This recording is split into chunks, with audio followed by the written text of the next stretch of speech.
Penyihir Jenius. Bab 206. Pada tahun 1280 kalender cahaya bintang, selama bulan tirai musim gugur Oktober, cuaca berangsur-angsur berubah menjadi dingin dan terasa sunyi. Namun, suasana di dataran Sal tegang, dengan awan gelap menggantung di atas dataran seolah-olah pertanda perang yang akan segera terjadi. Jika dilihat dari udara, dataran yang dulunya kosong kini telah diduduki oleh pasukan yang menutupi pegunungan dan ladang. Kedua pihak, yang jelas terpisah oleh beberapa kilometer, saling berhadapan, dan suasana tegang dan mencekam telah membuat semua hewan dalam radius puluhan kilometer ketakutan dan menjauh. Perang sudah di ambang pintu. Di lereng di dalam kamp militer Aliansi Barat Laut, para perwira tinggi pasukan sekutu memandang pasukan elit kekaisaran di kejauhan, dan sesekali beberapa dari mereka berdiskusi dengan suara pelan. Di barisan terdepan, Panglima tertinggi sekutu, Edith Turman, meletakkan teropongnya, alisnya berkerut. Baru setelah perang dengan Kekaisaran Langit Berbintang benar-benar pecah, dia menyadari kekuatan militer yang menakutkan dari kekaisaran besar yang telah menaklukkan wilayah tenggara tersebut. Pasukan yang dipimpin oleh kavaleri batu hitam dan legiun golem, menyebabkan pasukan sekutu mengalami serangkaian kekalahan di medan pertempuran utama. Seandainya bukan karena Valkardo dan yang lainnya berulang kali melakukan serangan pemenggalan kepala, mengganggu rencana strategis Kekaisaran Bintang, pasukan sekutu mungkin sudah dikalahkan sejak lama. Meskipun demikian, pasukan sekutu telah kalah dalam lebih banyak pertempuran daripada yang mereka menangkan sejauh ini. Jika ini terus berlanjut, situasi hanya akan menjadi semakin tidak menguntungkan bagi pasukan koalisi. Memikirkan hal ini, Edith tak kuasa menahan napas. Andai saja pasukan sekutu memiliki seorang murid penyihir yang terampil membuat boneka. Meskipun seorang murid penyihir tingkat 3 memiliki kekuatan yang besar dan bahkan dapat memengaruhi hasil perang skala kecil, peran mereka sangat terbatas dalam perang besar yang memengaruhi seluruh benua. Kecuali jika seseorang seperti Sunan mampu membangun pasukan golem yang kuat seorang diri. Edith terkadang tidak mengerti bagaimana wilayah Tenggara dapat menghasilkan orang yang begitu luar biasa, padahal keluarga Russell, dengan warisan sejarahnya yang mendalam, belum pernah menghasilkan penyihir sekuat itu selama ribuan tahun. Setelah beberapa saat, Edith menghela napas dalam hati, mengumpulkan pikirannya, dan berbalik untuk pergi. Bagaimanapun, perang hari ini sangat penting, dan kemenangan adalah suatu keharusan. Jika tidak, begitu pasukan kekaisaran melintasi dataran Sal, 3.000 km sisanya akan berupa jalan mulus tanpa penghalang alami, sehingga sulit untuk dipertahankan. Pada saat itu, pasukan koalisi akan berada dalam situasi yang lebih sulit. Kembali ke tenda utama, tenda yang luas itu sudah penuh dengan orang. Di sebelah kiri adalah perwakilan militer dari berbagai negara, dan di sebelah kanan adalah murid penyihir tingkat 3 yang dipimpin oleh Valkardo Russell. Terdapat total 25 murid penyihir tingkat 3. Dapat dikatakan bahwa lebih dari 80% murid penyihir tingkat 3 di wilayah barat laut berada di sini. Edith pertama-tama mengangguk sedikit kepada kelompok murid penyihir untuk menunjukkan rasa hormat, lalu duduk di ujung meja. Dia melihat sekeliling dan, melihat bahwa semua orang hadir, memberi isyarat kepada wakilnya untuk memulai pertemuan perang. Perkiraan awal menunjukkan bahwa Kekaisaran Bintang telah mengerahkan sebanyak 1 juta pasukan di dataran Sal, termasuk resimen kavaleri batu hitam yang terdiri dari 20.000 orang dan 10.000 golem batu. Kata-kata pertama yang diucapkan oleh ajudan tersebut menyebabkan ekspresi semua orang sedikit berubah. Serangkaian tarikan napas pelan memenuhi tenda. 1 juta pasukan. Kekaisaran Bintang telah menambah jumlah tentaranya lagi. Kekuatan pasukan resimen kavaleri Blackrock juga telah meningkat menjadi 20.000. Itu setara dengan 200.000 legiun reguler. 10.000 golem batu itu bahkan lebih merepotkan. Boneka-boneka ini tidak takut dan sulit dihadapi di garis depan. Edith tampaknya telah mengantisipasi situasi ini, dan berkata, tenang, untuk membungkam bisikan-bisikan di dalam tenda. Sebagai panglima tertinggi pasukan koalisi, ia masih memiliki pengaruh di kalangan jenderal dari berbagai negara. Melihat bahwa semua orang sudah tenang, Edith memberi isyarat kepada ajudannya untuk melanjutkan laporan. Panglima tertinggi perang ini adalah Duke of Glad, bersama dengan Marquess of Charlton, Marquess of Starlight, Earl of Lange, dan Earl of Crook. Semakin lama para jenderal mendengarkan, semakin buruk ekspresi wajah mereka. Orang-orang yang disebutkan oleh ajudan itu pada dasarnya adalah orang-orang kepercayaan Kaisar Fanxing ketika ia memulai pemberontakannya. Mereka telah mengikuti Kaisar Fanxing sejak awal berdirinya kota batu hitam yang kecil dan telah mengembangkan Kekaisaran Fanxing hingga mencapai keadaannya saat ini. Dapat dikatakan bahwa orang-orang ini semuanya adalah jenderal berpengalaman dengan pengalaman pertempuran yang luas dan reputasi yang terkenal. Fakta bahwa mereka semua berkumpul di dataran Sal menunjukkan betapa Kekaisaran Bintang menghargai perang ini. Dan semakin sering hal ini terjadi, semakin kecil kemungkinan mereka untuk menang. Setelah dengan sabar menunggu ajudan selesai berbicara, Edith berbicara dengan nada tenang. Saya yakin semua orang menyadari signifikansi strategis dataran Sal. Kita hanya bisa memenangkan perang ini, kita tidak boleh kalah. Setelah mengatakan itu, Edith menoleh ke Valkardo dan bertanya, Tuan Valkardo, apa pendapat Anda? Edith sangat menyadari bahwa kunci keberhasilan pasukan sekutu dalam perang ini tidak terletak pada para jenderal yang hadir dan pasukan mereka. Mengingat jumlah dan moral mereka yang lebih rendah, pasukan sekutu memiliki peluang yang sangat tipis untuk menang hanya dengan mengandalkan pertempuran langsung. Satu-satunya harapan untuk memenangkan perang pada akhirnya bergantung pada Fakardo dan anak buahnya. Fakat berusia lebih dari 100 tahun, tetapi penampilannya tidak berbeda dengan seorang pria muda berusia 30-an. Ia memiliki kulit yang cerah dan jari-jari yang ramping, menunjukkan bahwa ia menjalani kehidupan yang mewah. Menanggapi pertanyaan Edith, dia tersenyum tipis dan berkata, "Para jenderal perkasa Kekaisaran Bintang semuanya telah berkumpul di dataran Sal. Bukankah itu sebenarnya hal yang baik bagi kita? Jika kita memanfaatkan kesempatan ini untuk memusnahkan mereka sekaligus, tentara Kekaisaran pasti akan runtuh tanpa pemimpin dan akan berada dalam kekacauan untuk waktu yang lama. Itu akan menjadi kesempatan yang baik bagi pasukan sekutu untuk melakukan serangan balik." Kata-kata Fakardo membuat mata para jenderal berbinar, dan mereka mengangguk berulang kali. Namun, Edith tidak dibutakan oleh kegembiraan. Ia berkata dengan nada serius, "Kita telah membunuh jenderal-jenderal Kekaisaran berkali-kali sebelumnya, jadi mereka pasti waspada. Duke Brett dan yang lainnya tentu saja dijaga ketat. Jika kita melakukan pembunuhan lagi sekarang, peluang keberhasilannya mungkin tidak tinggi." Memang. Menanggapi pertanyaan Edith, Fakardo sama sekali tidak marah. Sebaliknya, dia mengangguk setuju lalu mengganti topik pembicaraan. "Oleh karena itu, kami tidak berencana melancarkan serangan malam ke kamp militer. Sebaliknya, kami akan menunggu sampai perang dimulai, kemudian berputar ke belakang dan melancarkan serangan langsung ke kamp militer Kekaisaran. Saat itulah Duke Brett dan yang lainnya paling rentan dalam pertahanan mereka." Edith terdiam sejenak, lalu tenggelam dalam pikiran yang mendalam. Rencana untuk melancarkan serangan mendadak ke markas musuh dari belakang selama pertempuran tampak seperti mimpi belaka, tetapi ketika para pelaksananya adalah sekelompok murid penyihir, hal itu menjadi kemungkinan keberhasilan. Dengan kekuatan Fakardo dan kelompoknya, mereka dapat dengan mudah menyelinap ke belakang perkemahan tentara Kekaisaran tanpa ada yang menyadari dan kemudian melancarkan serangan mendadak. Pada saat itu, sebagian besar pasukan Kekaisaran dikerahkan ke medan perang, sehingga pertahanan mereka tentu tidak seketat biasanya. Kemungkinan keberhasilannya setidaknya lebih tinggi daripada melancarkan serangan malam setelah Kekaisaran mengambil tindakan pencegahan. "Ada masalah lain," kata Edith dengan serius, "bagaimana jika Sunan juga datang?" Batuk. Duduk di sebelah Falkado, Keli terbatuk pelan dan mengambil alih percakapan.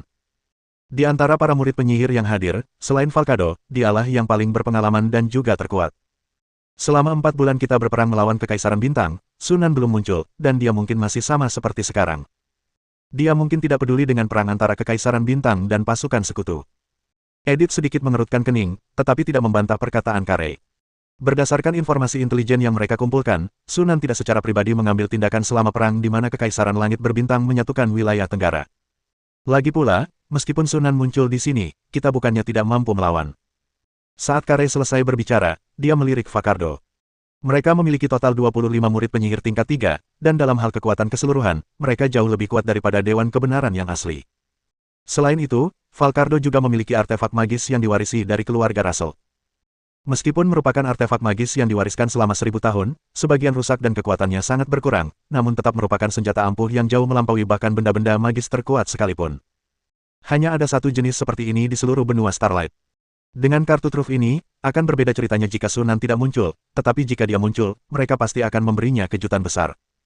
Melihat Fakardo, Carey, dan yang lainnya semuanya memasang ekspresi percaya diri di wajah mereka, Edith mengangguk dan tidak berkata apa-apa lagi. Tepat saat itu, suara klakson yang dalam terdengar dari luar. Ekspresi Edith berubah serius, dan dia segera bangkit dan meninggalkan tenda. Seorang prajurit dengan cepat berlari mendekat dan melaporkan, "Tuan, pasukan Kekaisaran Langit Berbintang telah dimobilisasi." Tatapan Edith menajam, dan dia memberi perintah dengan suara berat. "Bersiaplah untuk berperang." Lalu ia berbalik dan sedikit membungkuk kepada Fakat dan yang lainnya yang telah keluar, sambil berkata dengan ekspresi serius. "Tolong bantu saya, semuanya." Fakardo tersenyum tipis, "Tuan Edith, tunggu saja kabar baik kami."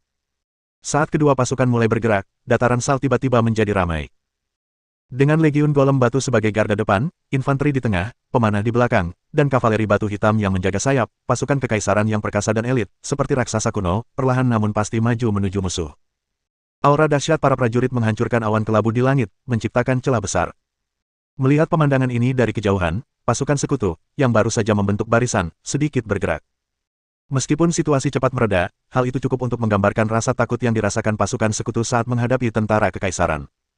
Edith memperhatikan, hatinya semakin berat. Sekarang, satu-satunya harapan adalah upaya pembunuhan yang dilakukan Fakardo dan anak buahnya akan berhasil sepenuhnya, sehingga koalisi masih memiliki peluang untuk menang. Jika tidak, konsekuensinya akan tak terbayangkan. Sambil menarik napas dalam-dalam, Edith mengusir pikiran-pikiran yang mengganggu dan berkata dengan suara berat. "Berbaris, berbaris." Perintah-perintah tersebut diteruskan melalui rantai komando, dan pasukan sekutu dengan cepat mulai bergerak, kecepatan mereka meningkat dari waktu ke waktu. Dari udara, kedua pasukan itu tampak seperti arus deras yang semakin cepat, dan akhirnya bertabrakan dengan hebat di tengah dataran. Dalam sekejap, semburan merah menyala muncul dari pusat benturan, diikuti oleh teriakan dan jeritan yang memekakkan telinga yang berubah menjadi gelombang suara bergulir yang bergema di seluruh dataran.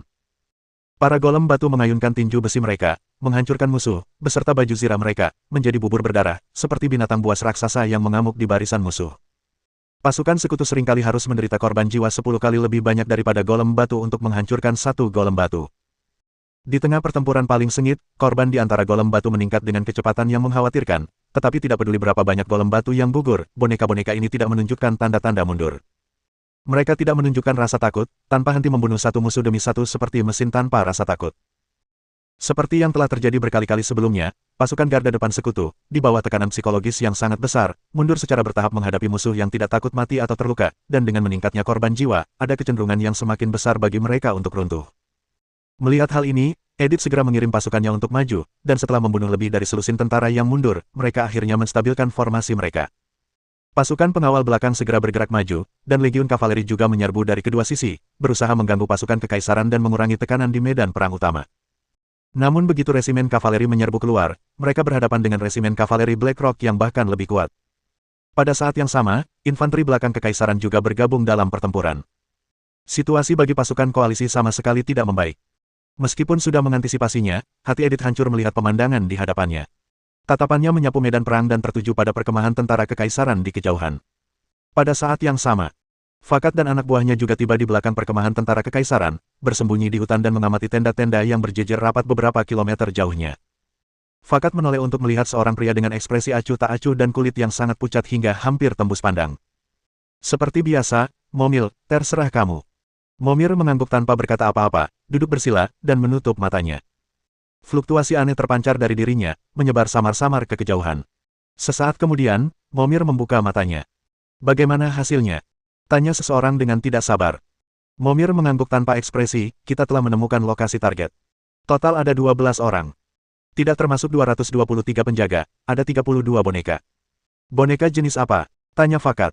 2 golem adamantit, 5 golem baja tingkat tinggi, 5 laba-laba bermata ganda tingkat tinggi, dan sisanya adalah golem baja.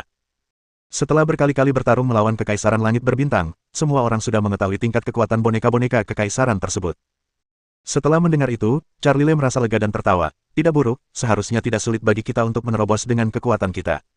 Semua orang tersenyum lega.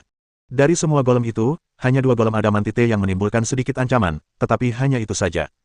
Tidak menemukan Sunan? Tanya Fakado dengan cemas. Momir menggelengkan kepalanya, ragu sejenak, lalu berkata, ada 3 orang lain bersama para jenderal bangsawan itu. Salah satunya adalah seorang wanita, dan 2 lainnya berjubah sehingga wajah mereka tidak terlihat, tetapi dilihat dari perawakannya, mereka pasti juga wanita. Jika Sunan hadir, dia tidak perlu bersembunyi, kata Charlie Lee dengan santai. Saya rasa dia sama sekali tidak berniat terlibat dalam perang ini. Fakado memikirkannya sejenak dan setuju. Sayangnya, aku sangat ingin melawan Sunan dan melihat seberapa kuat sebenarnya seorang penyihir formal. Seorang murid penyihir yang tinggi tertawa kecil. Lengan kanannya lebih tebal daripada lengan kirinya, dan permukaannya ditutupi sisik-sisik halus. Jika kau benar-benar menghadapi Sunan, kau mungkin tidak akan bertahan semenit pun, goda seorang murid penyihir yang memiliki hubungan baik dengannya. Fakado terbatuk pelan, mengalihkan perhatian semua orang kembali, dan berkata dengan sungguh-sungguh. Baiklah, cukup basa-basinya. Mari kita mulai operasinya.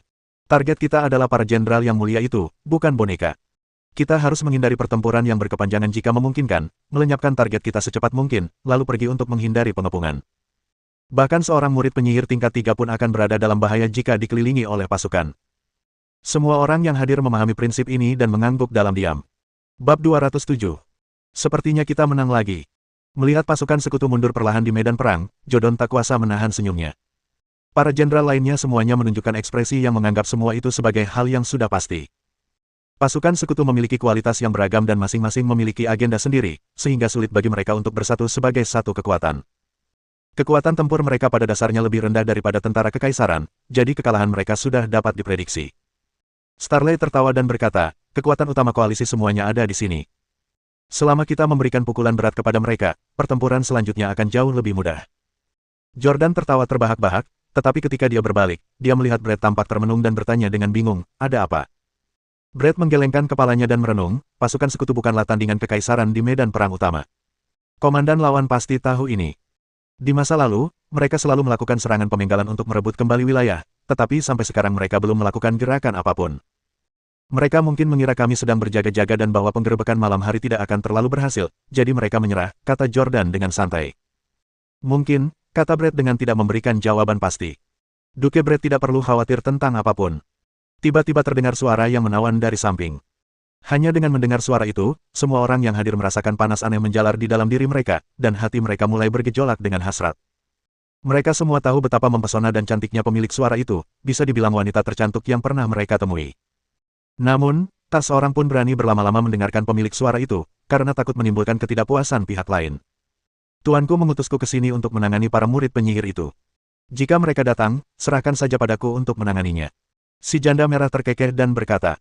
Dua sosok berjubah berdiri tak bergerak di belakangnya.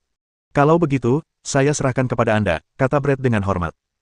Wanita di hadapannya adalah salah satu dari dua wakil Lord Sunan, anggota inti berpangkat tinggi dari Aliansi Bintang. Bahkan Yang Mulia pun harus menunjukkan rasa hormat kepadanya, dan meskipun beliau seorang adipati, beliau tidak berani lalai sedikitpun. Si janda merah tersenyum dan melirik kedua sosok di belakangnya. Dengan kehadiran mereka, mungkin tidak akan ada musuh di seluruh benua Starlight yang bisa dia takuti. Tepat saat itu, kedua sosok itu tiba-tiba mendongak ke kejauhan secara bersamaan. Setelah jeda singkat, mereka serentak mengangkat tangan dan menembakkan kilat. Dua sambaran petir menerobos udara dan menghantam ruang kosong yang berjarak lebih dari 500 meter hampir bersamaan. Dalam sekejap, kehampaan itu berputar, dan dua pria berpakaian jubah abu-abu muncul bersamaan, terhuyung mundur selangkah. Keduanya tampak sangat terkejut. Mereka mengira hanya akan terdeteksi oleh boneka-boneka di sekitar target ketika berada dalam jarak 100 meter, tetapi mereka ditemukan dari jarak yang sangat jauh. Siapakah sebenarnya dua sosok berjubah itu? Itu adalah pengamatan yang sangat tajam. Ayo kita lakukan. Tiba-tiba terdengar teriakan pelan. Melihat jejaknya telah ditemukan, Fakat berhenti bersembunyi dan muncul dengan tegas dan tanpa basa-basi, lalu menembak ke arah targetnya. Pada saat yang sama, lebih dari 20 murid penyihir juga muncul entah dari mana satu demi satu, melancarkan serangan terhadap Brett dan yang lainnya dengan ekspresi dingin. Kalian lagi. Alih-alih terkejut, Jordan malah senang dan menghunus senjatanya untuk maju bertarung, tetapi dihentikan oleh Brett. Jangan bertindak impulsif, dan jangan lupa siapa dirimu. Brett melirik Jordan dengan tak berdaya. Dia sudah menjadi seorang markis, jadi mengapa dia masih bertindak begitu gegabah? Kau, seorang ksatria legendaris tingkat pertama, berpikir untuk melawan seorang murid penyihir tingkat ketiga. Apa perbedaan antara itu dan mencari kematian? Pembunuh itu akan ditangani oleh Lady Red Widow, kata Brett. Jordan mendecakkan lidah, tetapi tetap berhenti di tempatnya. Di sisi lain, saat melihat sang pembunuh muncul, wajah Red Widow berseri-seri dengan senyum menawan. Kami sudah menunggumu. Diiringi tawa merdu, kedua sosok yang berdiri di belakangnya melepaskan jubah mereka, memperlihatkan sosok tinggi dan ramping serta wajah-wajah yang sangat cantik dan angkuh. Suara mendesing. Cairan logam perak menyembur dari telapak kedua tangan gadis itu, dengan cepat membentuk dua pedang panjang ksatria. Sesaat kemudian, dua gadis yang memegang pedang kembar menyerbu ke arah pembunuh itu seperti anak panah. Setelah menyaksikan jejak mereka ditemukan lebih awal, Falcado dan yang lainnya tidak meremehkan kedua gadis muda itu. Kedua murid penyihir di depan menyeringai jahat, dan salah satu dari mereka tiba-tiba mengeluarkan teriakan keras, menyebabkan api merah menyala menyembur keluar dari mulut, hidung, dan setiap pori di tubuhnya. Kobaran api menjulang tinggi, membakar dan membubung membentuk serigala raksasa setinggi lebih dari 3 meter, yang menerkam gadis di sebelah kiri dengan ganas seperti gelombang yang bergulir. Orang lainnya melafalkan mantra dengan cepat, dan gumpalan kabut hijau pucat yang tak terhitung jumlahnya muncul begitu saja, menyatu menjadi kepala binatang buas yang sangat besar dan ganas yang membuka mulutnya yang merah darah dan menggigit gadis di sebelah kanan dengan keras. Menghadapi serangan itu, kedua gadis itu bereaksi dengan cara yang sangat seragam. Dengan suara cipratan, cairan keperakan menyembur dari tubuh mereka, dengan cepat menyelimuti seluruh tubuh mereka seolah-olah menutupi mereka dengan lapisan kulit perak yang berkilauan. Baik itu kobaran api serigala atau mulut berbisa binatang buas, serangan mereka diblokir oleh lapisan kulit metalik perak yang tampak tipis. Tertawa. Memanfaatkan jarak yang dekat dan kesulitan menghindar, gadis di sebelah kiri mengayunkan pedangnya ke tubuh serigala api raksasa itu. Dengan sedikit putaran pergelangan tangannya, suara teredam seperti pisau tajam yang memotong daging tiba-tiba terdengar, dan banyak sekali bila tajam tiba-tiba muncul dari tubuh serigala raksasa itu, seketika mengubahnya menjadi landak. Ah! Serigala raksasa itu mengeluarkan jeritan melengking, dipenuhi rasa tidak percaya. Dalam wujud serigala apinya, serangan fisik seharusnya sama sekali tidak efektif melawannya, dan bahkan senjata iblis pun akan kesulitan melukainya. Namun, pedang panjang yang menusuk tubuhnya saat itu justru yang merenggut nyawanya. Pada saat yang bersamaan, teriakan juga terdengar dari sisi lain. Rentetan duri logam yang lebat menerobos mulut makhluk hijau mengerikan itu seperti badai, menelan para murid penyihir di sisi seberang. Saat badai logam menerjang, murid penyihir itu meledak menjadi awan kabut darah, tanpa meninggalkan jejak sedikit pun. Boom! Boom! Boom! Pada saat yang sama, cahaya magis berwarna-warni menyembur keluar, menyelimuti kedua gadis itu. Namun, ketika cahaya meredup, kelompok murid penyihir itu terkejut mendapati bahwa kedua gadis itu sama sekali tidak terluka. Medan gaya tak terlihat, yang tampak tipis namun tak dapat dihancurkan, menyelimuti seluruh tubuh mereka. Ekspresi Fakat dan yang lainnya berubah drastis. Hanya dalam satu pertukaran serangan, dua murid penyihir tingkat 3 yang tangguh langsung tewas, dan mereka bahkan berhasil menahan gempuran serangan semua orang tanpa terluka. Kekuatan mereka sungguh menakutkan. Kapan aliansi bintang memperoleh tokoh sekuat itu, atau bahkan dua tokoh sekaligus? Pikiran Valkardo berpacu saat ia mengingat kembali informasi intelijen aliansi bintang yang telah ia kumpulkan sebelumnya. Seharusnya hanya ada satu murid penyihir tingkat 3 perempuan di aliansi bintang, yaitu Rose, jadi dari mana datangnya dua gadis yang tampak persis sama, seperti kembar ini. Sebelum mereka sempat memikirkannya, kedua gadis itu menyerang dengan wajah tanpa ekspresi, melepaskan rentetan rudal sihir. Penggunaan sihir instan. Seru seorang murid penyihir dengan ngeri. Namun, hal yang lebih mengejutkan mereka belum terjadi. Tanda ular, sinar petir, sinar kelelahan. Satu demi satu mantra dilancarkan dari kedua gadis itu, dan tak lama kemudian dua murid penyihir jatuh ke tangan mantra-mantra yang kuat dan pekat. Mantra 3 cincin. Bagaimana ini mungkin? Apakah kedua orang ini penyihir bersertifikat? Kelompok murid penyihir itu diliputi kengerian. Dengan mantra tingkat 3 dan kemampuan yang tampaknya bawaan untuk memanipulasi logam cair, kedua gadis di depan mereka memang tampak seperti penyihir profesional. Tapi bagaimana itu mungkin? Sebagai murid penyihir tingkat 3, mereka sangat memahami betapa sulitnya untuk mencapai tingkatan seorang penyihir. Sungguh luar biasa bahwa Sunan muncul di benua berbintang, bagaimana mungkin ada dua penyihir lagi? Dan mereka kembar. Untuk sesaat, Fakat dan yang lainnya dipenuhi keraguan dan ketidakpastian, merasa bahwa itu benar-benar tidak masuk akal. Ah! Tiba-tiba terdengar jeritan. Namun, seorang gadis muda muncul dalam sekejap di belakang seorang murid penyihir, pedang panjangnya tiba-tiba berubah menjadi bila-bila tajam yang tak terhitung jumlahnya yang menembus tubuh murid penyihir tersebut. Seorang kawan lagi telah gugur. Semua orang tersentak bangun dan melepaskan sihir mereka untuk membalas.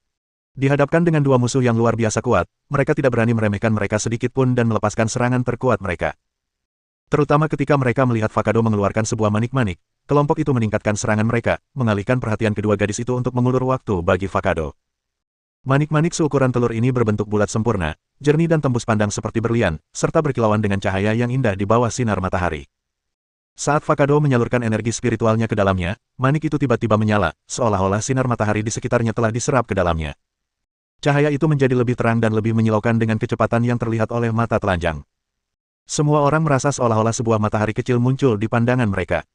Sesaat kemudian, manik itu tiba-tiba berdengung dan bergetar, dan seberkas cahaya yang sangat menyilaukan melesat keluar dari manik itu, tiba di depan seorang gadis hampir dalam sekejap mata. Meskipun gadis itu lincah dan cepat, dia tidak bisa menghindar tepat waktu dan hanya bisa memanipulasi logam cair untuk berkumpul di depannya, membentuk perisai perak seukuran telapak tangan. Gedebuk. Waktu seolah berhenti sejenak, lalu terdengar bunyi gedebuk teredam saat perisai perak itu ditembus cahaya, diikuti oleh mantra perisai, lapisan pelindung cincin perlindungan tertinggi, perlindungan energi elemen, dan lapisan perlindungan partikel energi. Dalam sekejap, 5 lapisan perlindungan gadis itu hancur satu persatu, dan cahaya menerpa dahinya tanpa halangan, lalu menembus kepalanya dan keluar dari bagian belakang kepalanya. Melihat hal ini, Charlie dan yang lainnya menunjukkan kegembiraan di wajah mereka. Seperti yang diharapkan dari artefak khas keluarga Russell, kekuatannya memang luar biasa. Charlie merasa senang sekaligus takjub. Mereka baru saja menyaksikan sendiri betapa kuatnya pertahanan gadis itu. Sungguh menakutkan bahwa ia tetap tidak terluka setelah dihantam oleh puluhan mantra. Untungnya, Sunbeam milik Vakardo tidak mengecewakan. Fakat menarik napas beberapa kali dengan cepat, wajahnya sedikit pucat, tetapi senyum masih muncul di wajahnya saat dia menatap lubang di antara alis gadis itu. Namun senyum di wajahnya tiba-tiba membeku di detik berikutnya. Para pendamping di sekitarnya juga tampak seperti melihat hantu. Alis gadis itu berkedut, dan cairan keperakan menyembur dari pori-pori kulit di sekitarnya, dengan cepat mengisi luka tersebut. Dalam sekejap mata, luka itu terisi penuh, lalu kilatan cahaya perak muncul, mengembalikan warna kulitnya menjadi putih seperti semula, sementara lukanya telah menghilang. Gadis itu menggelengkan kepalanya dan terus berlari ke arah mereka tanpa ekspresi. Petik 2 tanda seru tanda seru tanda seru tanda seru tanda seru petik 2. Semua orang menatap dengan mata terbelalak tak percaya. Apa sebenarnya yang terjadi?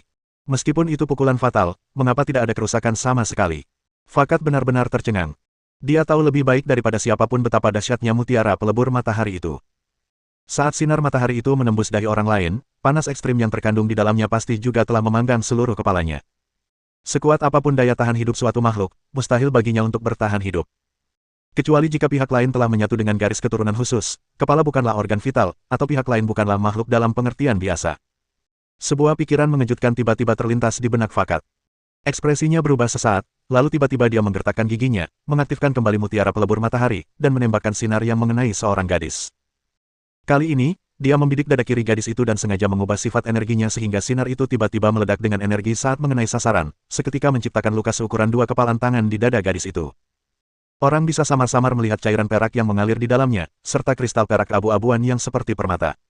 Inti jiwa. Fakat terkejut, seolah-olah disambar petir. Para murid penyihir lainnya yang menyaksikan pemandangan ini juga membelalakan mata mereka, ekspresi mereka seolah-olah mereka telah melihat sesuatu yang luar biasa. Kedua gadis yang sangat kuat di lubuk jiwa mereka, yang mampu mengalahkan mereka bahkan ketika kalah jumlah, sebenarnya adalah makhluk boneka. Bagaimana ini mungkin? Bagaimana mungkin sebuah boneka bisa sekuat itu? Untuk sesaat, Fakado dan yang lainnya diliputi kekacauan. Mereka sudah berada dalam posisi yang kurang menguntungkan, dan sekarang mereka bukan tandingan bagi kedua gadis itu. Satu demi satu murid penyihir jatuh ke tangan gadis itu. Fakado ingin mengaktifkan mutiara penggabungan matahari, tetapi setelah menggunakannya 2 kali berturut-turut, energi mentalnya hampir habis. Sekarang, jangankan mengaktifkan mutiara penggabungan matahari, dia bahkan tidak bisa mengucapkan beberapa mantra.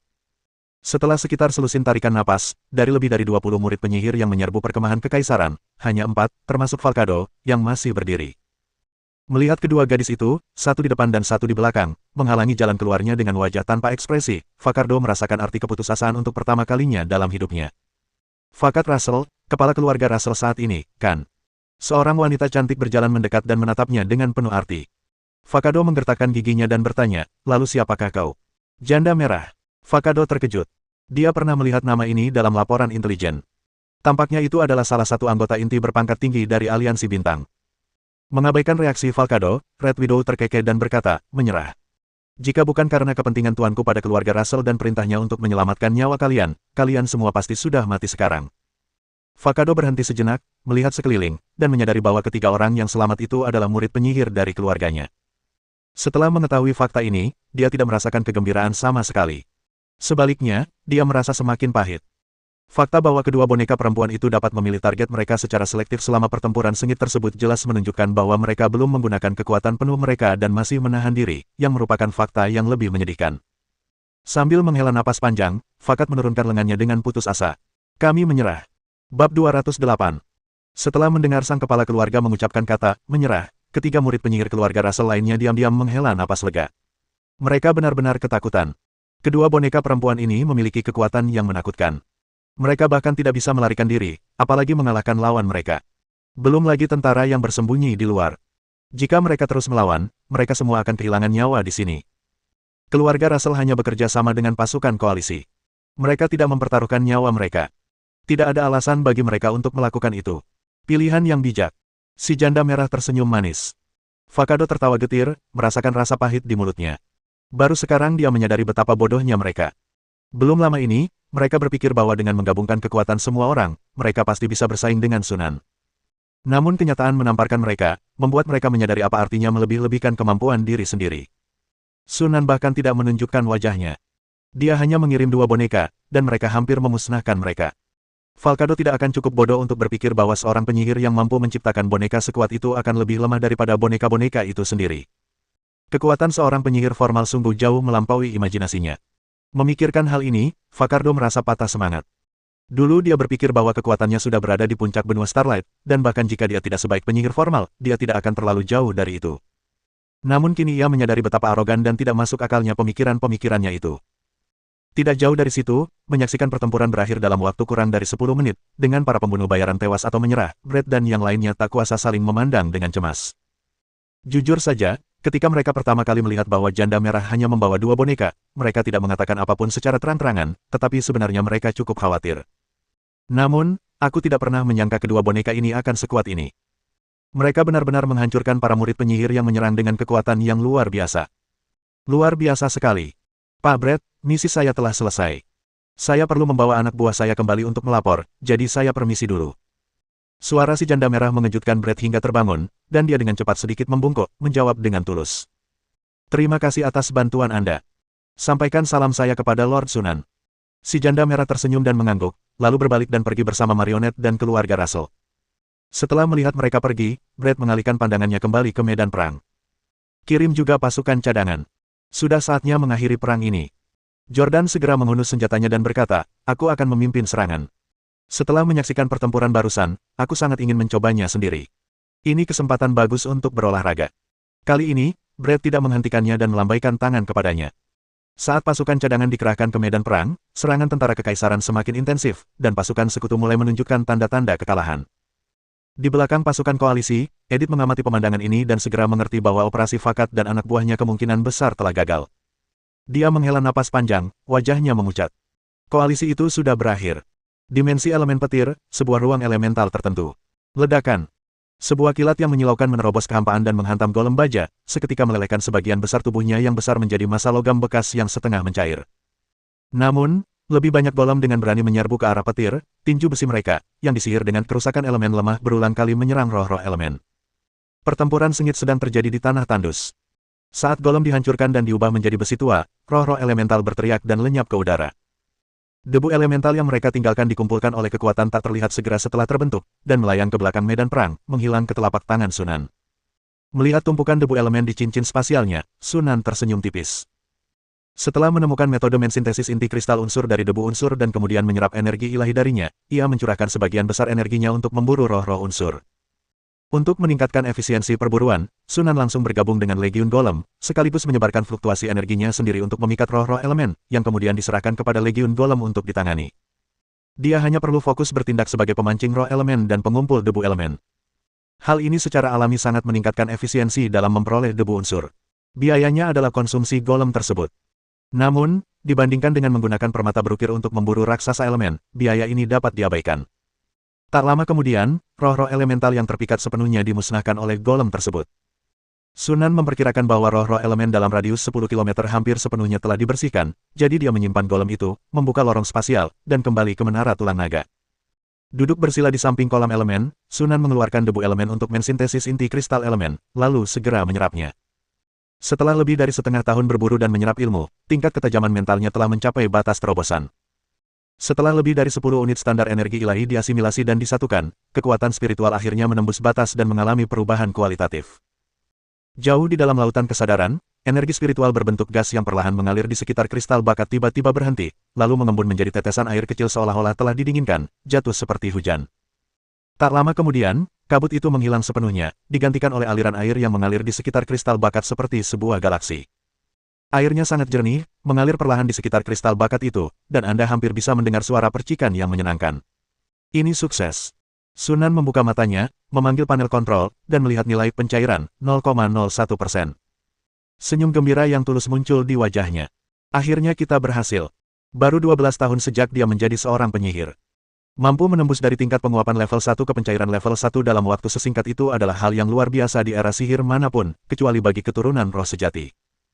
Setelah berubah dari wujud gas menjadi wujud cair, kuantitas energi mental tampaknya berkurang, tetapi kualitasnya meningkat secara dramatis, lebih dari 2 kali lipat dibandingkan dengan tahap gasifikasi.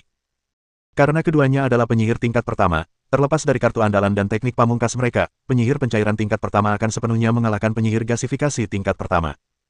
Setelah beberapa saat, Sunan meredakan kegembiraannya dan melihat bahwa masih ada 5 unit standar energi ilahi dalam debu kristal elemen, jadi dia menyerap semuanya sekaligus. Tingkat fokus mental kemudian meningkat menjadi 0,2%. Diperlukan sekitar 50 satuan standar energi ilahi untuk meningkatkan konsentrasi mental sebesar 1%.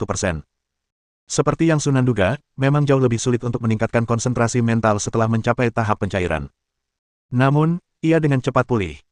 Jika metode untuk mensintesis inti kristal unsur ada, dia seharusnya mampu mencapai kristalisasi tingkat pertama dalam waktu 50 atau 60 tahun paling lama. Kecepatan ini jauh melampaui kecepatan sebagian besar penyihir tingkat pertama. Terutama di benua berbintang saat ini, hal itu bahkan lebih sulit dibayangkan. Setelah berhasil menembus tingkat kristalisasi pertama, saatnya untuk membangun kristal bakat kedua.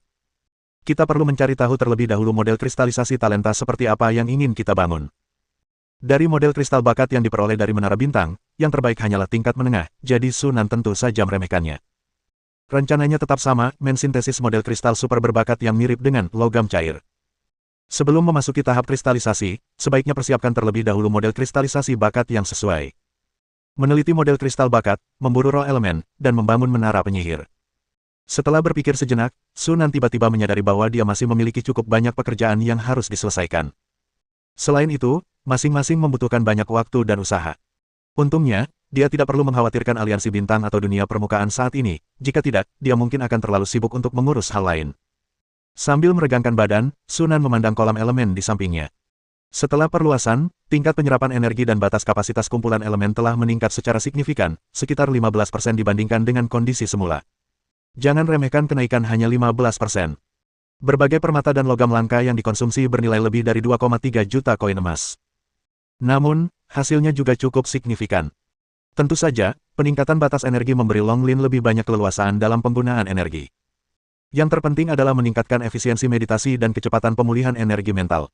Sayang sekali ukurannya belum mencapai ukuran standar kolam elemen kecil, jika tidak, efeknya bisa setidaknya 50% lebih baik dari sebelumnya. Sunan memperkirakan bahwa kolam elemen menara tulang naga dapat diperluas lebih lanjut untuk meningkatkan efeknya, tetapi efektivitas biayanya sangat rendah. Akan lebih baik menggunakan koin emas untuk membangun menara penyihir dan mencoba membangun kolam elemen baru sesegera mungkin. Kolam elemen kecil standar dapat meningkatkan efisiensi kultivasinya secara signifikan. Untuk saat ini, kita hanya bisa menggunakan ramuan jiwa kristal tingkat keempat. Ramuan tingkat kelima membutuhkan setidaknya kekuatan mental kristal tingkat pertama untuk dapat digunakan. Permata yang tercetak, area terlarang, dan petir hitam juga dapat disintesis dan ditingkatkan. Setelah berhasil menembus tahap pencairan, kekuatan mental Sunan meningkat secara signifikan, dan intensitas bebannya juga meningkat, sehingga secara alami meningkatkan jumlah permata terukir dan artefak magis yang dapat disintesis. Setelah memutuskan apa yang akan dilakukan selanjutnya, Sunan mengalihkan perhatiannya ke menara penyihir.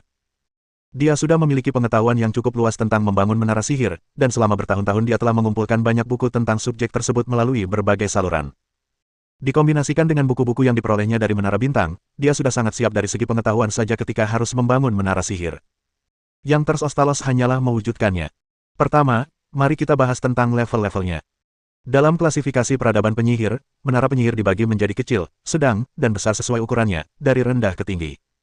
Semakin besar menara penyihir, semakin mahal biaya pembangunannya. Bahkan menara penyihir kecil yang paling sederhana pun membutuhkan biaya ratusan juta koin emas untuk dibangun. Namun, menara penyihir berukuran sedang dan besar berada di luar jangkauan nilai yang dapat diukur dengan koin emas. Tanpa sumber daya dari 2 atau lebih bidang koloni, jangan pernah berpikir untuk membangun menara penyihir berukuran sedang atau besar. Jiangsu bagian selatan memiliki kesadaran diri yang sangat tinggi. Menara penyihir berukuran besar dan sedang jelas mustahil untuk dibangun. Bahkan jika Anda membongkar seluruh benua Starlight, Anda tetap tidak dapat membangun satu pun menara penyihir berukuran besar atau sedang. Tujuannya dari awal hingga akhir hanyalah untuk membangun menara penyihir kecil. Adapun kreasi perang yang lebih canggih daripada menara penyihir besar, kota-kota terapung, itu adalah ranah yang hanya dapat dicapai oleh penyihir roh sejati, dan dia masih jauh dari level itu. Bahkan menara penyihir kecil pun tidak mudah dibangun. Menara penyihir secara garis besar dapat dibagi menjadi 3 bagian, pasokan energi, perencanaan tata ruang, dan peralatan tempur. Pertama, ada pasokan energi, yang dapat dibagi menjadi 3 bagian utama, kolam elemen, cincin mengambang, dan sistem transmisi energi kristal pusat. Kolam elemen adalah fasilitas paling dasar dan inti dari menara penyihir, yang berfungsi sebagai perangkat pasokan energi untuk seluruh menara. Kolam elemen yang lengkap harus terhubung ke beberapa bidang elemen secara bersamaan, menarik energi elemen dari bidang-bidang tersebut untuk menciptakan siklus yang lengkap, menyediakan sumber energi berkelanjutan untuk menara penyihir. Sebagai analogi, kolam elemen itu seperti pembangkit listrik tenaga air, yang terus-menerus menghasilkan energi selama saluran elemen masih terbuka. Kolam elemen kecil dapat memenuhi kebutuhan dasar menara penyihir kecil, termasuk kebutuhan energi golem, pengoperasian berbagai perangkat tempur, dan menyediakan aplikasi rutin seperti penerangan, eksperimen, dan transformasi. Energi berlebih yang tidak dapat digunakan dapat disimpan untuk kebutuhan masa perang. Semakin besar kumpulan elemen, semakin banyak energi yang dapat disuplai dan disimpan, dan semakin intens pertempuran yang dapat ditanganinya. Secara umum, menara penyihir kecil setara dengan kolam elemen kecil. Namun, jika seseorang memiliki keterampilan konstruksi dan sumber daya keuangan yang memadai, dimungkinkan juga untuk membangun kolam elemen berukuran sedang, atau bahkan kolam elemen berskala besar. Namun, melakukan hal itu juga akan menyebabkan biaya konstruksi meroket. Penting untuk diketahui bahwa biaya pembuatan kolam elemen kecil sudah mencapai puluhan juta koin emas, dan biaya pembuatan kolam elemen berukuran sedang lebih dari 10 kali lipat biaya kolam elemen kecil, serta membutuhkan banyak material langka. Ini juga termasuk kristal sumber elemen, material langka yang hanya bisa didapatkan dari tetua raksasa elemen. Meskipun Sunan sangat ingin membangun kolam elemen berukuran sedang, dia sama sekali belum memiliki kemampuan untuk melakukannya pada tahap ini. Mari kita bangun kolam elemen kecil saja. Itu sudah cukup untuk sekarang. Kita bisa meningkatkannya nanti jika diperlukan. Bagian kedua dari pasokan energi, cincin levitasi, seperti namanya, adalah perangkat yang memungkinkan seluruh menara penyihir untuk terbang. Perangkat ini membutuhkan sejumlah besar mitril, sehingga membuatnya sama berharganya. Meskipun sistem transmisi energi kristal pusat terakhir tidak semahal kolam elemen dan cincin mengambang, sistem ini juga tidak murah. Prinsipnya adalah untuk menempelkan bekas luka kristal ke seluruh menara penyihir, memungkinkan energi dari kolam elemen ditransmisikan ke berbagai bagian menara penyihir. Ini dapat dianggap sebagai versi yang ditingkatkan dari saluran transmisi energi sihir yang dibangun oleh Pangkalan 1. Sistem transmisi energi kristal pusat merupakan bagian yang sangat penting dari menara penyihir. Sunan memperkirakan bahwa, hanya untuk pasokan energi saja, kolam elemen, cincin terapung, dan sistem transmisi energi kristal pusat akan membutuhkan bahan senilai setidaknya 50 juta koin emas. Selain itu, banyak bahan yang sulit dikumpulkan dalam waktu singkat, bahkan dengan uang sekalipun. Sebagai contoh, mitril. Meskipun Covenant berukuran sangat besar, produksi mitril tahunannya kurang dari 50 kg. Pembuatan cincin apung itu sendiri membutuhkan 2 hingga 3.000 kg mitril. Jika ditambah dengan konsumsi fasilitas lain, angka ini kemungkinan akan melonjak hingga lebih dari 5.000 kg. Sekalipun Anda menyimpan mitril dan tidak menggunakan sedikit pun, tetap saja akan membutuhkan setidaknya 100 tahun untuk mengumpulkan jumlah yang cukup. Ini jelas merupakan angka yang mendebarkan. Lagi pula, dibutuhkan 1 atau 200 tahun untuk menyelesaikan seluruh menara penyihir. Kita bisa mengumpulkan sumber daya secara perlahan selama periode ini. Setelah mempertimbangkannya, Sunan memutuskan untuk menunda pembangunan cincin terapung sampai dia mengumpulkan cukup mitril. Bab 209. Bagian kedua dari menara penyihir adalah perencanaan spasial. Sesuai namanya, konten utamanya adalah tata letak ruang interior menara penyihir. Ruang interior menara penyihir yang lengkap meliputi, tetapi tidak terbatas pada, area eksperimen, area penanaman, area meditasi, area pelatihan, area gudang, area tempat tinggal, area bengkel, dan sel penjara. Area-area ini bukan sekadar tempat yang dapat ditetapkan. Sihir pelindung harus dikerahkan di area eksperimen untuk mencegah ledakan yang tidak disengaja menghancurkan menara penyihir. Susunan pengumpul energi harus dipasang di area penanaman untuk mengumpulkan partikel energi dan meningkatkan pertumbuhan tanaman magis. Area meditasi sebaiknya dilengkapi dengan susunan pengaktif energi untuk meningkatkan efisiensi meditasi. Bahkan area pelatihan yang paling sederhana pun diperkuat dan dilindungi, dan target magis yang dapat mendeteksi intensitas energi dipasang sehingga para murid dapat memantau penguasaan mantra mereka secara real-time. Namun, yang terpenting adalah menggunakan teknologi ruang dimensional untuk memperluas ruang. Menara penyihir kecil yang dari luar tampak hanya setinggi 5 atau 600 meter, seringkali memiliki area interior yang lebih besar daripada sebuah kota. Bagian ini saja akan menghabiskan sejumlah besar pasir bintang. Yang terakhir juga merupakan bahan utama untuk menciptakan benda-benda sihir spasial. Perangkat tempur terakhir juga sangat penting bagi menara penyihir. Perlengkapan tempur pada dasarnya terbagi menjadi dua bagian, perlindungan dan serangan. Yang pertama terutama merupakan medan energi pelindung untuk penguncian. Bahkan medan energi pelindung skala kecil paling dasar dari kunci magis tersebut dapat dengan mudah menahan gempuran mantra dari puluhan penyihir tingkat pertama hingga 24 jam. Selama intensitas serangan sesaat tidak melebihi batas perlindungan medan energi, dan kumpulan elemen memiliki energi yang cukup, pada dasarnya sulit untuk menembus medan energi tersebut. Secara umum, kecuali jika mereka adalah ciptaan perang dengan tingkat yang sama, sangat sulit bagi organisme individu untuk menembus medan energi pelindung dari kunci labirin. Ketika Sunan menyerang Menara Bintang, dia juga menerobos dari dalam. Medan energi Menara Bintang sama sekali tidak digunakan. Jika tidak, bahkan jika dia memiliki Legiun Golem, dia tidak akan mampu menaklukkan Menara Bintang dalam waktu 3 bulan. Penting untuk diketahui bahwa Dewan Kebenaran menghabiskan lebih dari 2 tahun melancarkan serangan terus-menerus setiap hari, namun mereka tetap tidak mampu menembus medan energi Menara Bintang.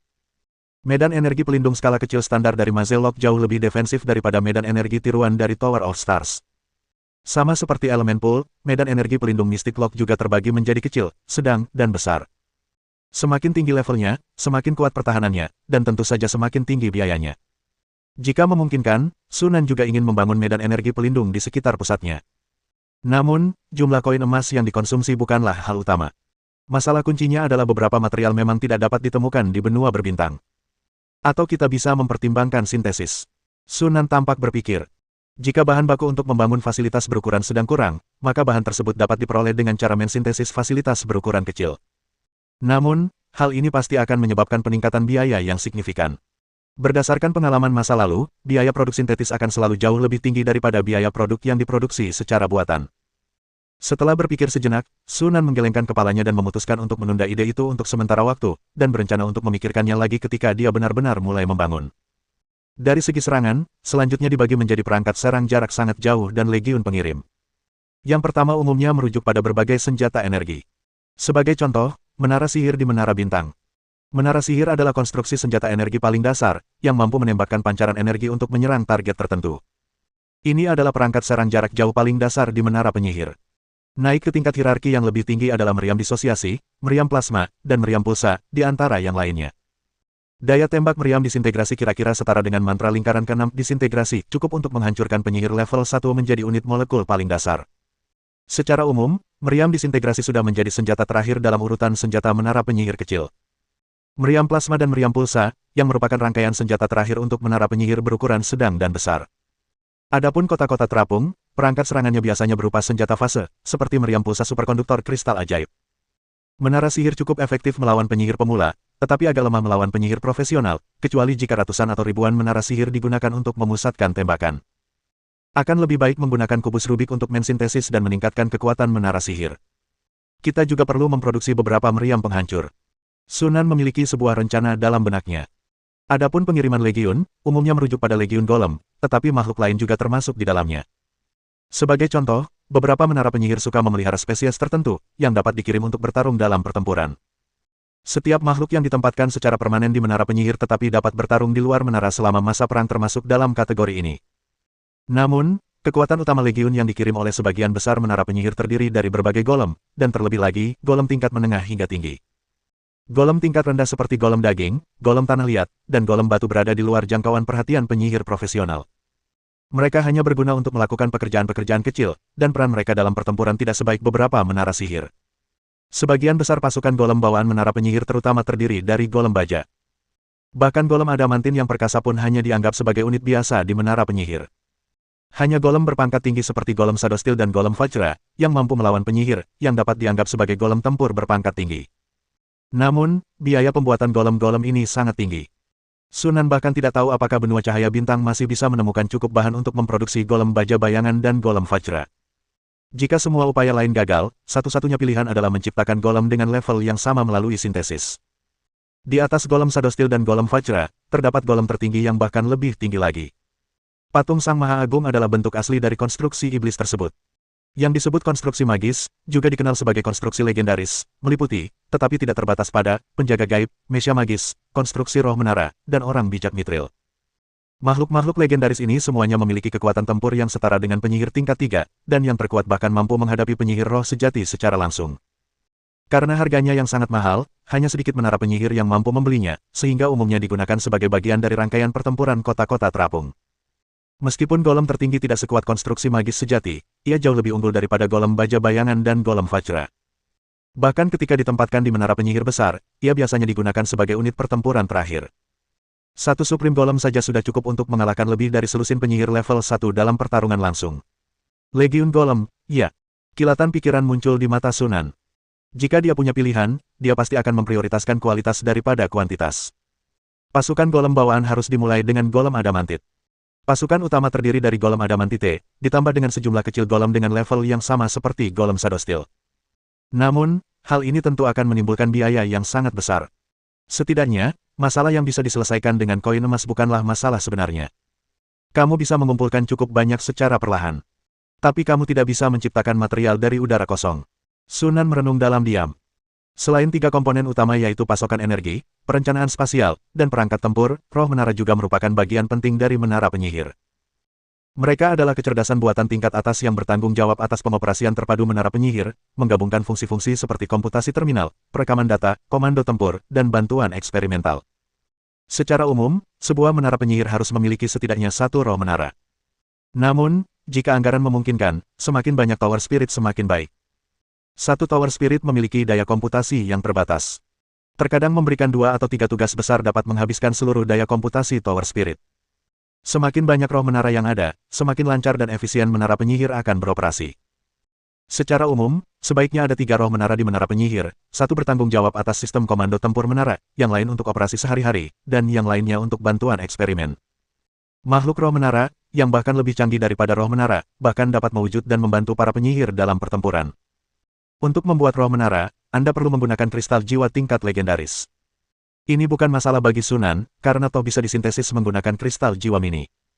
Selama peperangan sebelumnya untuk menaklukkan dunia bawah, ia mengumpulkan sejumlah besar kristal jiwa, lebih dari cukup untuk mensintesis beberapa kristal jiwa legendaris. Sekarang setelah kita mengumpulkan cukup banyak material, saatnya untuk mulai membangun menara penyihir. Sunan mengulurkan tangan dan menyentuhnya, dan sebuah model 3 dimensi panorama Long Lin langsung muncul di ruang hampa. Pandangannya menyapu model itu, dan dia mulai memilih lokasi konstruksi. Dengan mempertimbangkan masalah pengisian daya golem tanah liat dan pengangkutan material, lokasi terbaik untuk membangun menara penyihir adalah di dalam hutan naga. Lorong-lorong spasial di seluruh dunia bawah tanah dan Kekaisaran Bintang dapat mengangkut berbagai material ke hutan naga kapan saja. Pada akhirnya, Sunan memilih lahan hutan yang luas di Zona 2 sebagai lokasi pembangunan. Zona 2 sangat luas, dengan ras naga tingkat tinggi dan taman tanaman magis besar yang menempati kurang dari setengahnya. Sisanya kosong dan dapat dimanfaatkan dengan baik. Nomor 1, mulai misi, bangun menara penyihir.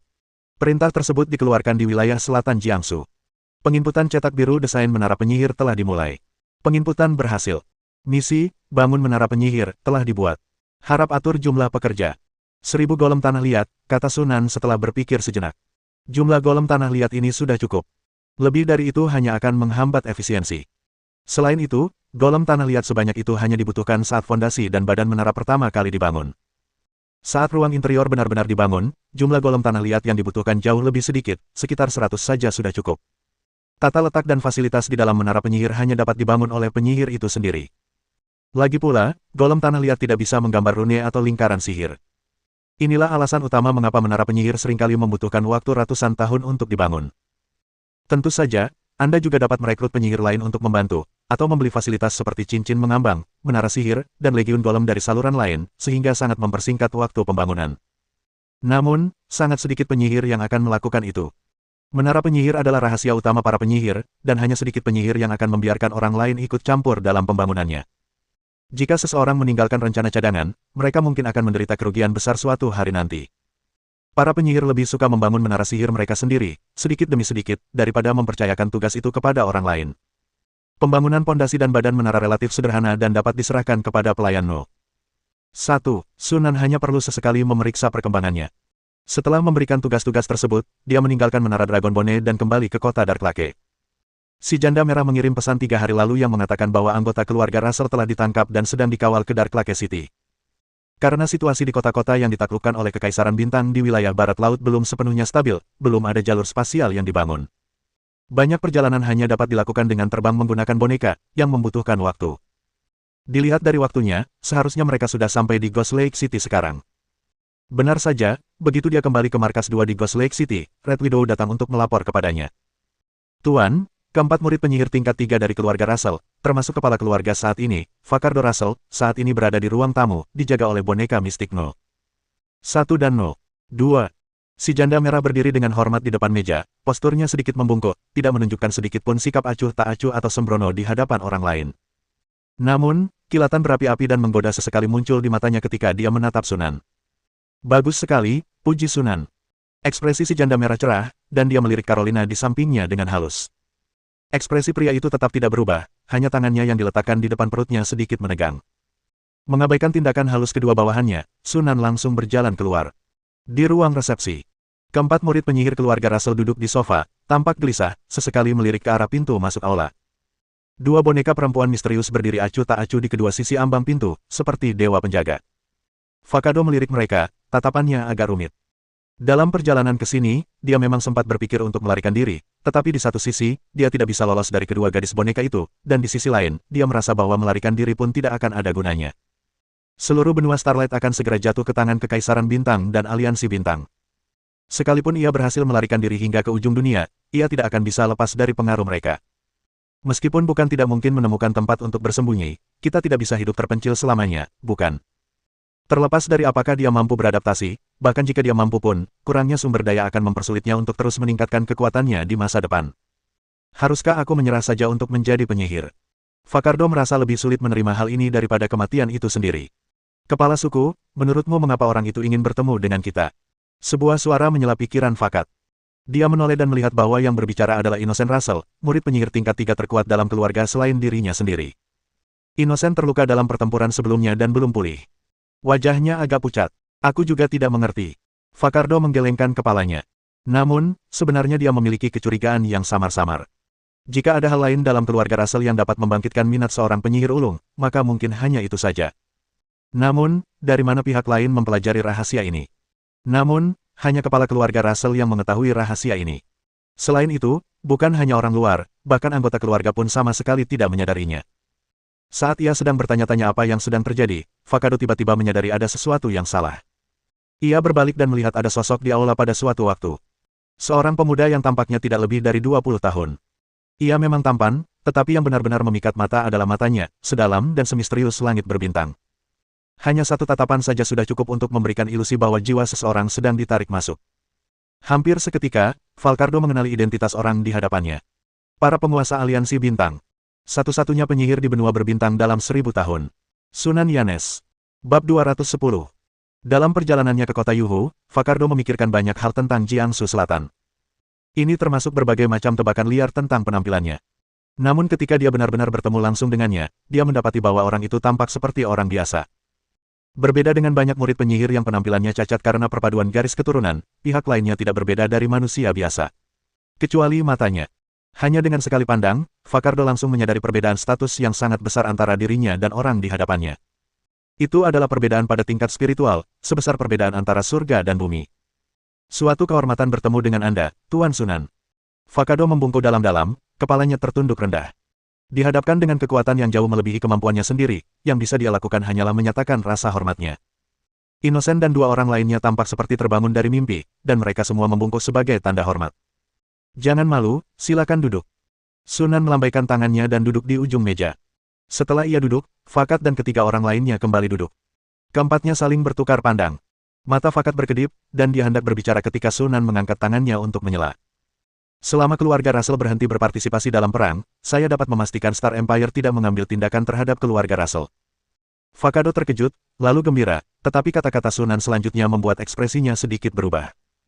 Dengan syarat Anda menyerahkan petunjuk tentang kota bintang jatuh.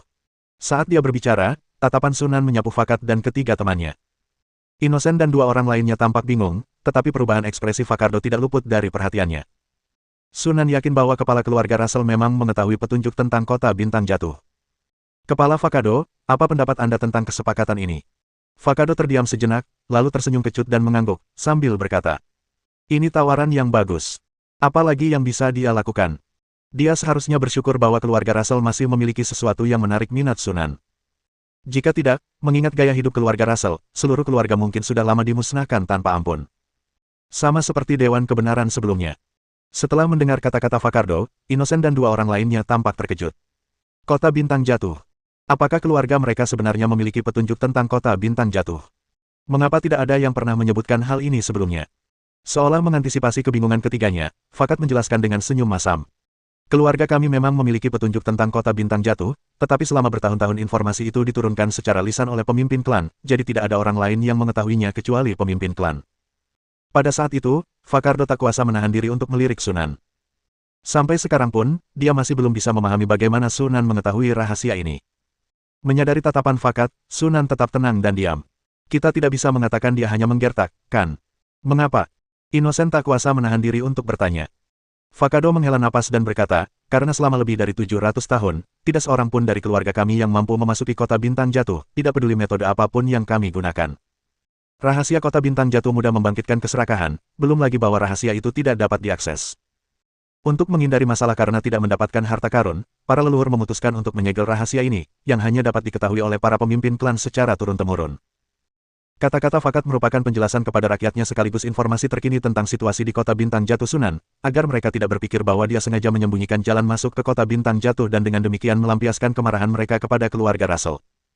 Sunan sedikit mengerutkan kening, tetapi dengan cepat rileks. Kunci kota bintang jatuh seharusnya ada di tanganmu, kan?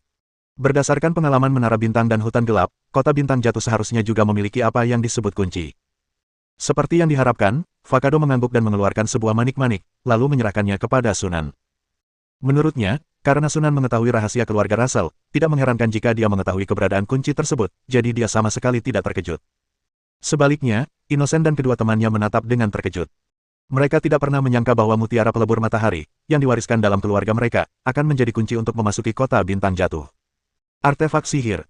Setelah mengambilnya dan memeriksanya sejenak, Sunan mengangkat alisnya karena terkejut. Penglihatan Anda sangat bagus, Tuan. Valkardo benar-benar terkejut kali ini. Di benua Starlight, bahkan benda-benda magis tingkat cahaya redup pun langka saat ini, apalagi artefak penyihir. Setidaknya dia belum pernah mendengar ada orang yang mendapatkan artefak penyihir.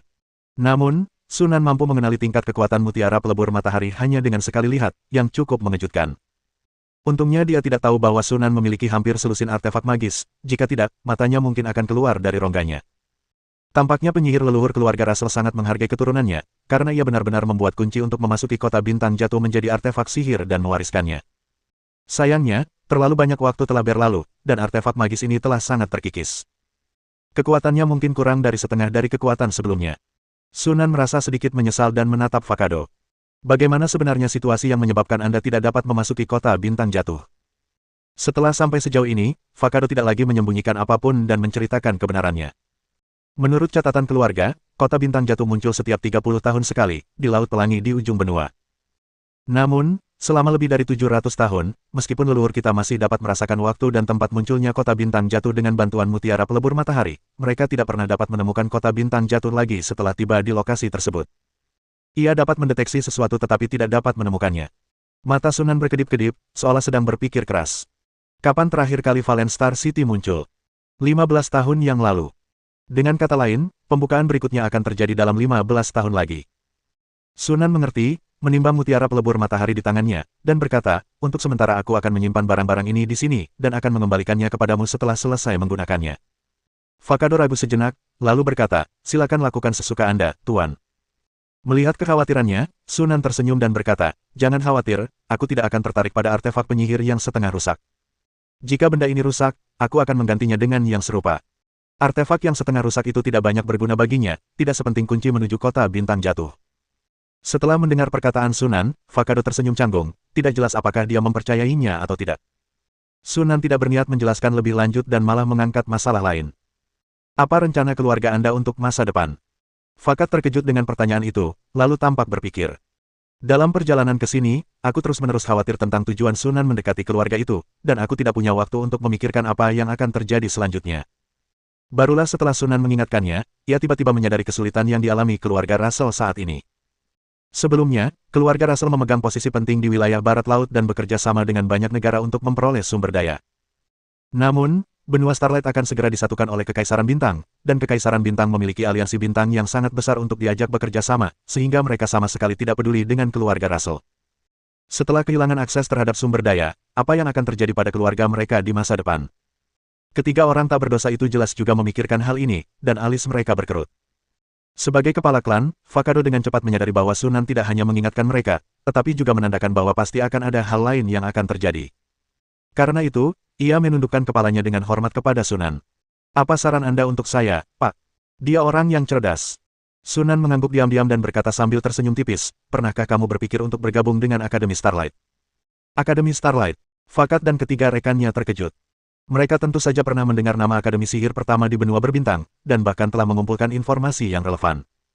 Namun, Aliansi Bintang merahasiakan informasi intelijen tentang Akademi Starlight dengan sangat ketat. Selain mengetahui bahwa Akademi Starlight merekrut sejumlah besar murid penyihir, mereka tidak mengetahui hal lain. Sifat penyihir yang pada dasarnya berhati-hati mencegah mereka untuk terburu-buru bergabung dengan faksi yang mereka ketahui sedikit tentangnya. Oleh karena itu, keempatnya ragu sejenak. Sunan tidak keberatan dan melambaikan tangannya, berkata, aku akan menyuruh seseorang mengajakmu berkeliling Akademi Starlight. Kamu bisa mengambil keputusan setelah kamu memahaminya dengan baik. Setelah mendengar itu, Vakad dan rekan-rekannya menghela napas lega. Terima kasih, Pak. Sunan kemudian memanggil Carolina dan memintanya untuk membawa mereka berempat ke Akademi Starlight, dan menginstruksikan Ross dan dua orang lainnya untuk bertugas menerima mereka. Setelah Vakado dan kelompoknya pergi, Sunan menatap mutiara pelebur matahari di telapak tangannya. Dilihat dari kondisi menara bintang dan hutan hitam, kota bintang jatuh kemungkinan besar adalah warisan dunia sihir yang ditinggalkan oleh sebuah faksi penyihir. Nenek moyang keluarga Russell kemungkinan besar adalah anggota pasukan sihir ini. Keluarga Russell, seperti keluarga Kessler, sebenarnya seharusnya menjadi penjaga garis keturunan penyihir. Namun, setelah 1000 tahun diwariskan, kedua keluarga tersebut telah kehilangan kendali atas tradisi sihir. Keluarga Kessler tidak berhasil karena mereka tidak memiliki murid penyihir. Di sisi lain, keluarga Russell mengalami beberapa perubahan karena sifat garis keturunan sihir mereka. Bagaimanapun juga, dia pasti harus pergi ke Falling Star City. Dia telah memperoleh banyak hal dari dua warisan sihir pertama, yang membuatnya memiliki harapan tinggi untuk kota bintang jatuh. Mungkin kita bisa memperoleh lebih banyak sumber daya yang dapat meningkatkan fokus mental dengan cepat. Ngomong-ngomong, aku belum pernah ke Rainbow Sea. Laut Pelangi adalah laut aneh yang menyaingi ketenaran dunia bawah. Dunia bawah tanah dikenal karena kedalaman dan misterinya, sementara Laut Pelangi terkenal karena luasnya. Wilayah laut ini terletak di ujung paling barat laut, dan tidak berlebihan jika digambarkan sebagai ujung dunia. Laut ini dinamakan Laut Pelangi karena banyaknya terumbu karang berwarna-warni serta berbagai tumbuhan dan hewan berwarna-warni di dasar lautnya. Perlu disebutkan bahwa Laut Pelangi juga cukup berbahaya, dihuni oleh banyak makhluk laut yang sangat berbisa dan ganas, serta sejumlah besar suku siren. Jika Anda bukan seorang penyihir murid, Anda hanya dapat bergerak di perairan dangkal saja. Jika Anda gegabah memasuki laut dalam, Anda akan menjadi makanan bagi makhluk laut atau ditangkap oleh monster laut dan digunakan sebagai budak serta alat pembiakan. Ayo kita lihat Laut Pelangi. Pada tahun 1280 kalender cahaya bintang, selama bulan tirai musim gugur Oktober. Dalam pertempuran dataran Sar, pasukan sekutu menderita kekalahan telak dan melarikan diri dalam kekacauan, memungkinkan tentara kekaisaran untuk maju tanpa hambatan dan merebut wilayah yang lebih luas untuk upaya perang. Pada tahun 1280 kalender cahaya bintang, bulan tidur Desember. Salju turun lebat, menutupi bumi dengan selimut putih, sebuah dunia putih keperakan. Sangat sulit bagi tentara untuk berbaris di lapangan. Satu-satunya pengecualian adalah Legiun Golem dan kavaleri batu hitam dari Kekaisaran Bintang. Kedua pasukan mampu berbaris di tengah salju. Keberadaan pasukan perbekalan golem tanah liat berarti bahwa logistik kekaisaran hampir tidak terpengaruh oleh cuaca bersalju. Memanfaatkan musim salju yang lebat, Kekaisaran Bintang melancarkan serangkaian kampanye militer, menaklukkan kota demi kota dengan kecepatan kilat. Hanya dalam 2 bulan, 5 negara dihancurkan oleh tentara kekaisaran. Kalender cahaya bintang tahun 1281, bulan kebangkitan Februari. Negara terkuat di wilayah barat laut, Kekaisaran Crow, jatuh ke tangan Kekaisaran Langit Berbintang, dan semua negara di wilayah barat laut berduka. Pada tahun 1281 kalender cahaya bintang, bulan guntur April. Kadipaten Frostleaf, Kerajaan Emerald Rainbow, dan Kadipaten Misty Forest, 3 kerajaan yang tersisa di wilayah barat laut, menyerah kepada Kekaisaran Bintang, yang menandakan bahwa seluruh wilayah barat laut telah jatuh ke tangan Kekaisaran Bintang. Dengan demikian, Kekaisaran Bintang menyatukan benua cahaya bintang. Ini juga merupakan negara pertama di benua cahaya bintang dalam ribuan tahun yang mencapai penyatuan. Bagaimana rasanya menjadi penguasa benua cahaya bintang? Di ruang belajar, sambil melihat wajah Keyi yang berseri-seri, Sunan tersenyum dan menggodanya. Rasanya cukup menyenangkan. Keyi tertawa terbahak-bahak, dan di akhir tawanya, ia mengangkat alisnya ke arah Sunan. Jangan bicara tentangku. Kau juga menyatukan dunia bawah, bahkan lebih awal dariku. Kau seharusnya lebih tahu daripada aku bagaimana rasanya.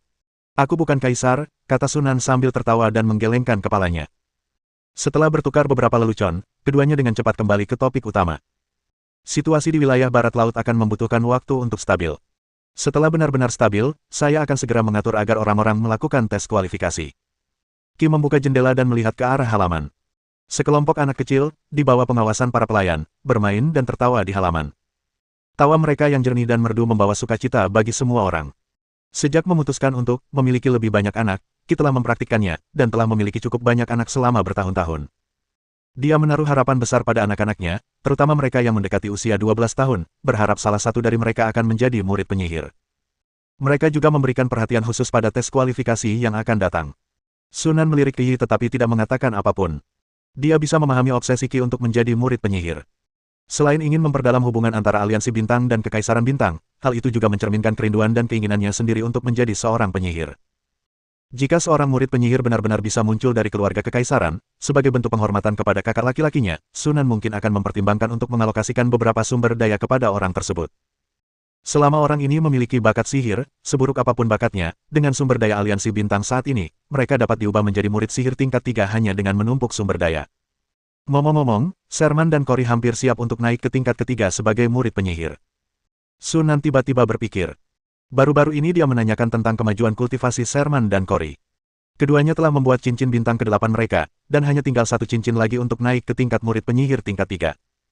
Mungkin, seperti yang tersirat dalam lambang tongkat kerajaan, keduanya akan mencapai terobosan besar sebelum usia 50 tahun.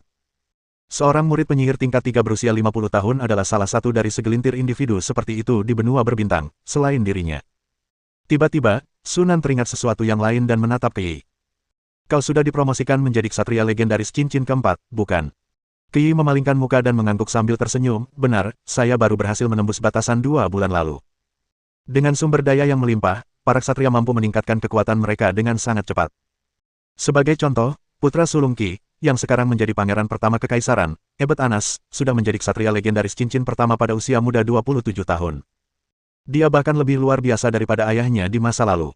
Selain mewarisi bakat luar biasa ayahnya, pasokan sumber daya yang melimpah di kekaisaran juga merupakan faktor penting. Aku baru saja akan menanyakan sesuatu padamu, kata Kei, matanya tertuju pada Sunan. Jalan mana yang sebaiknya kita tempuh setelah legenda cincin keempat? Bersambung.